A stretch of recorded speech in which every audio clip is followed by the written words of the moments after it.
Welcome to RTI news.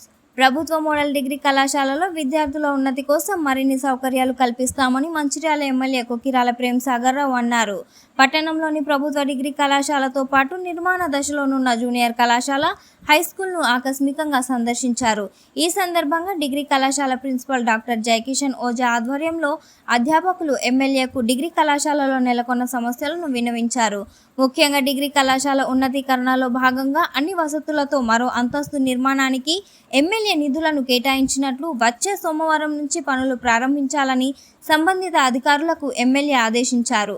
ప్రభుత్వ degree కళాశాలలో 1200 మందికి పైగా విద్యార్థులు ఉండడం అభినందించదగ్గ విషయమని ప్రిన్సిపాల్ను, అధ్యాపక బృందాన్ని ఎమ్మెల్యే మెచ్చుకున్నారు. అదేవిధంగా విద్యార్థినుల సంఖ్య మరింతగా పెంచాలని కృషి చేయాలని, అవసరమైన హాస్టల్, ఇతర వసతులు కల్పిస్తామని ఎమ్మెల్యే హామీ ఇచ్చారు. ఈ కార్యక్రమంలో ఎమ్మెల్యే వెంట కాంగ్రెస్ మున్సిపల్ ఫ్లోర్ లీడర్ చల్ల నాగభూషణం, జిల్లా ఉపాధ్యక్షుడు Chinta Ashok Kumar, market committee vice chairman Arif, councillor Ramdev Venkatesh, Suresh Nayak, నాయకులు పింగళి రమేష్, వెంకటస్వామి గౌడ్, కొత్త Venkateswarlu, బియ్యాల Tirupati, Raju, Gopa Ramesh, vice principal doctor T Gangaiah, కళాశాల సిబ్బంది ఉన్నారు.